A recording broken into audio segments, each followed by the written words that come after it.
$149 billion that Congress has already allocated, but there's an estimated $250 billion more on the way. Some people think that I haven't checked the news feeds, they may have already voted on it today. These things normally take a few extra days than they predict. This is for small businesses too, you guessed it, cover payroll. And so if you're smaller than 500 employees, which I'm sure most of us qualify for, it's designed to cover payroll for 8 weeks. And so the math kind of breaks out like this. They're going to give you 2.5 times a month your monthly payroll. One caveat is anyone that's over $100,000, they cap that. So they will, you just count them for $100,000 for the year, divide that by 12, and that's the amount that they're going to give you for 2.5 times. Take that by 2.5 times. So you don't want to get rid of any of your employees because their payroll will be covered. And if you get rid of them during this 8-week session after you get the loan, you will lose those benefits and you'll have to pay that money back. So the idea is that you get this loan, you cover your employees, and then it's forgiven. And so that's exactly what you want to do. The important thing is that you have to spend all of the loan, 100% of it, in 8 weeks, covering payroll costs, including benefits, interest on mortgage obligations, rent that's under a lease before February 15th, utilities. So there's several places you can spend it, but you have to spend it all in that 8-week period. I think I have a flash here. I might have a question. Let me take a quick look. Nope. Okay, good. And so on the website, you can click on any of the links to get more information. But let's talk about how do you actually apply for this loan. You go to your bank, whichever bank you have the best relationship with. So you want someone that's going to help hold your hand and get through it. But large banks have opened online portals on their websites. I think US Bank, let's see, I think Compass might have. There's a couple of them. They're like automating the process as much as they can. But here's the sticking point. They're still not processing the actual loans because they're waiting for Congress to give them more regulations. And the reason this is banks, of course, are very fiscally conservative. So they are, I'm sorry, some things were popping up here, very conservative. So they want to follow rules. They want structure. Well, right now, it's a little bit like the Wild West as Congress is trying to put money back into the economy to keep us afloat over this 8-week period of time. So the banks are doing their best to take in the paperwork, but they aren't releasing the cash yet. The time that you have to spend the money starts when you receive the cash. So keep all your employees on payroll now, and then you can pay them back payroll and their regular pay over that 8-week period. Again, all the facts are in a sample form are right here on the website, and along with the fact sheets. But those are the two key opportunities the SBA is using to put cash into the economy. And again, their goal is to give us, liquidity over the next 8 weeks so we can get past this time and fire up the economy as soon as the virus works its way through the country. So let's talk about things that are similar and difference between those two. First, the disaster loans, and finally the paycheck protection. They both go through the SBA, but the disaster loans are faster and get approved directly from there. The PPP, or the Paycheck Protection Program, goes through SBA approved lenders. That's kind of how they've done that in the past. The max amount for the PPP is $10 million or 2.5 times the average monthly payroll, okay, whichever is lesser. So again, if you have a huge company and still qualify to be a small business, the big payroll, they cap you at 10 million, but for 99% of us, it's going to be 2.5 times your average payroll. And of course, make sure that you have your accountant or you collect all that payroll proof. And then as you pay out payroll over the next 8 weeks, you want to make sure you keep all that documentation together because you're going to use that to forgive the loan. Again, that's the key. aspect here is you will not have to pay back that loan if you prove that you spent it on the approved things, which again are outlined here on the website. The max amount on the disaster loan is up to $2 million.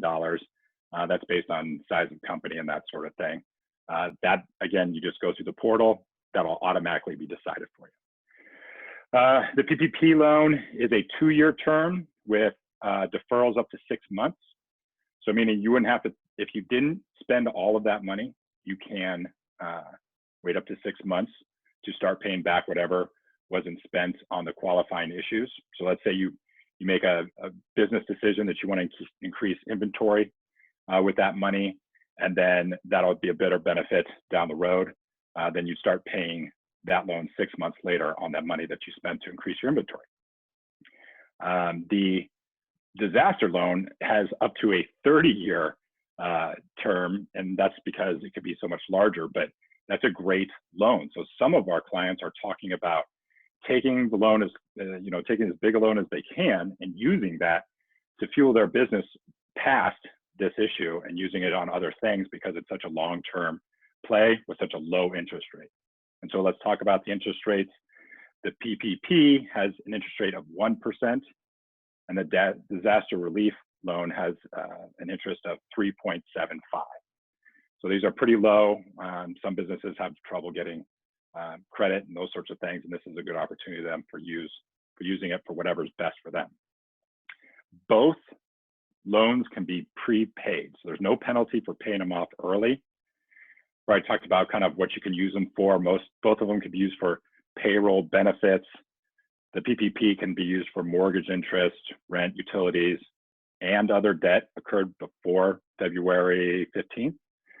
And then the PPP plan, we're trying to decide, can you refinance debt with it? I don't have a great answer for you on that. I would stay away from it for now because we don't have a great direction. But the other thing is you're going through your bank when you use the PPP plan to, the PPP loan to get that information. So let's make sure you check with them to decide if you can refinance debt. The Paycheck Protection Plan, there's no collateral required. Now, for the disaster relief, there is collateral required for over $25,000.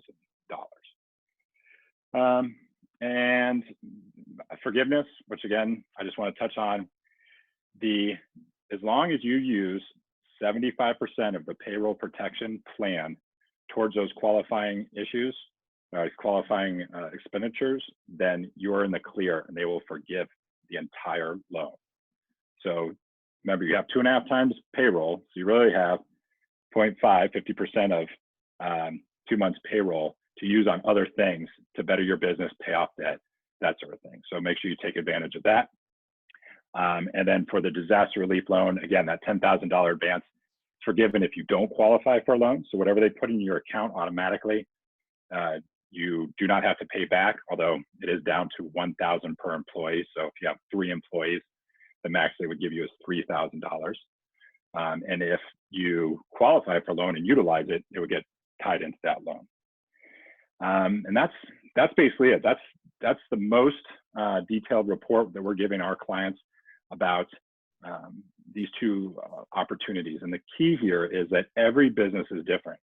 So they have separate questions. Like some people want to know, okay, well, do I qualify for the disaster loan if I have, if the board owns more shares than I do? And that was a tough question. We had to go back and look, and they don't really, because they're not the sole owner of that company anymore. And because they've put in investors, they don't really qualify for that opportunity. So I'm sure with that, there are plenty of questions on the individual level that you guys may have. Tina, I'm happy to answer anything that I best can. And one of the other great things is if I can't answer it, we will do some research and put it on the website. Thanks for that. There's been a lot of questions and numerous, SBA seminars and Q&As over the last 10 days or so from a variety of different associations. And it's as fast as we can all get the information. and put it out there. And so it is ever changing. So know that for everybody listening, to always double check. But a couple of questions that I get asked a lot from members. In fact, I think one asked on the chat just a minute ago is a couple of questions I get all the time is, what about sole proprietorships and what about documents? Oh, Prashant, you grabbed my second question. Actually, the first question I was going to pose that too, is sole proprietors and documents. So you actually got both the questions I had. Yeah. Those are the questions I get asked at least daily.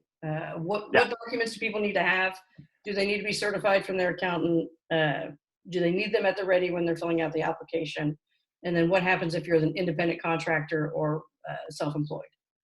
Very good. So creating incomes because of that, right? Because when you're sole proprietor in business by yourself, then you don't have employees, and your income is also fluctuating based on contracts that you're working through. So huge deal. Absolutely. Well, first of all, it's a very intelligent question. I wish I would have brought it up because I know the answer and we've been working on this. Can't believe you're holding out. That's terrible. I know. Keeping all the best information for myself. That's right. Okay, so the sole proprietorship, you qualify both for the disaster relief and the payroll paycheck protection plan, as long as you've been paying yourself a regular payroll, which of course you should be. I don't want to tell you how to run your business, but I think that that's a regulation that you're supposed to follow. So you'll qualify for both. You'll go through the portal, just like I showed a little bit earlier, to do the disaster relief, and then you'll go to your banker for the paycheck protection. The online portal, you need no proof, okay? There's penalty of perjury to start the process. Then after they go through basically your request, again, this is disaster relief, you go through the request, a banker from the SBA will approach you, or I shouldn't call him a banker, a person from the SBA will approach you, and then you'll have to use some verification there. So I'm sure you'll have to have your P&Ls and others. No one's gotten it yet, so we don't know exactly what they're gonna ask for, but I'm sure you're gonna have to prove whatever you filled out there. And like I said, it's really just 2 minutes. You could fill it out and go all the way to the end and just not hit send if you just wanted to see what questions they asked. But they asked for account numbers, your bank account number, how much revenue you made, what it costs to run your business, and a bunch of qualifying questions to make sure you're not a lobbyist or taking advantage of the system and that sort of thing. The documentation, of course, for the PPP, your banker has in our form as listed right there on the website, but it's just payroll from January, basically all of last year, up to February 15th or January 30th. I'd have to look at the form again, but you just get that from your accountant and show. Now, you'll have to remove anyone that's left or been let go. But again, you should keep as many people on your payroll as possible because you get 2.5 times payroll. So that extra half is your benefit for running the business, and they want you to use that money to keep your doors open. Sure. I've talked to several bankers this morning in the Austin area, kind of getting an idea of what it looks like from their side. Every banker that I talked to said that they are swamped with applications. One banker in particular I spoke with, who's probably one of the largest local banks here in the area, said that this week alone they have taken as many applications as they have in a regular 12-month cycle. Their staff is working around the clock, trying to help their members with applications. So the first step, besides after you fill out the SBA part, is you should pick up the phone and call your banker and have them walk you through whatever process that they're seeing. There is an enormous disconnect between the bank and the SBA on the technology standpoint right now. As their pain point and their roadblock is all the applications are basically, if you picture a big windstorm, they are all shoved up against the gate at the moment and waiting for the SBA to be able to unlock it from their side to get the applications through. But that said, get your application in and don't wait. I have heard, maybe Weston, you can let me know if you've heard anything as well from the federal level, that there may possibly be a stimulus version 2, given the magnitude of folks that have been applying. Yeah, I think that's a great point to bring up. So I alluded to it earlier. They're trying to put together another $250 billion because they realized that the first check wasn't going to be large enough. They'll actually keep doing this until it's politically not beneficial, meaning till enough people receive aid that the economy will stabilize and enough voters will say that they did a good job. Quite frankly, I don't want to politicize this call, but this is going to be a big test for the administration. It's going to affect people's pocketbooks, and how the economy is running is a big issue. And so both sides are going to try to position themselves to come out looking best on this. And so that's how we read the tea leaves ahead of time, as we talk to our friends and political insiders and find out, what's the political angle driving the regulations. And so I'd be shocked if that $250 billion isn't done by middle of next week. Again, they're supposed to vote on it today. I haven't checked my news feed, so I don't know if they already put it out. But towards the end of the week, they get pretty bad at passing legislation. I just want to be honest. So it doesn't matter, because the forms and everything are still going to take too long to process. So they're going to have to figure that out. The SBA actually had a problem. They had to shut down their e-system over the weekend because they were inundated and the system couldn't handle it. Again, this is the government. This is bureaucracy. There's no new technology and things like that. And so it takes something like this to force them to find the technology to get it done. So Tina was exactly right when they say they're under a crush of applications, but they should be. And so make sure that you get yours in too, because they're going to probably take them in pretty much timely order, unless you have some sort of in at the SBA or somewhere else. And quite frankly, that'd be fraud. So I don't think they'll be doing that. So get to your bank as soon as possible. Do the SBA disaster relief loan, right after we get off this call. It only takes a few minutes. Definitely. Give your accountant a heads up. You're going to want copies of your payroll. So make sure that they're looped in, that you're going to go through the application process as well. Talk to Weston and his team if you have questions, and definitely have that relationship with your banker. If there are any more questions, if not, we'll look to wrap. Weston, is that your information on that website that you said what is the site? I forgot. I'm sorry. Sure, it's okay. It's just briefgov.com. Perfect. Okay. Yeah, the form's at the bottom if you need me, but guess what? My email is just west with a T, W-E-S-T at briefgov.com. Okay, great. Thank you.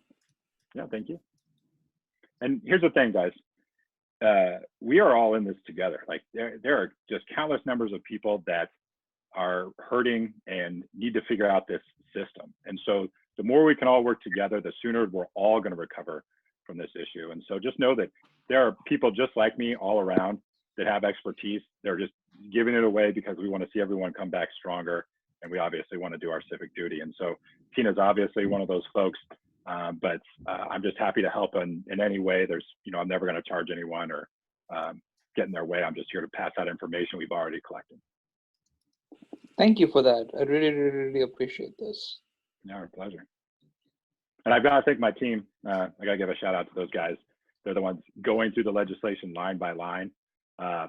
They come up with an awful lot of little things. They're like, well, we could do this, or could do that, but they're going to plug some of those holes pretty soon. So I don't want to advise anyone on those issues right just yet.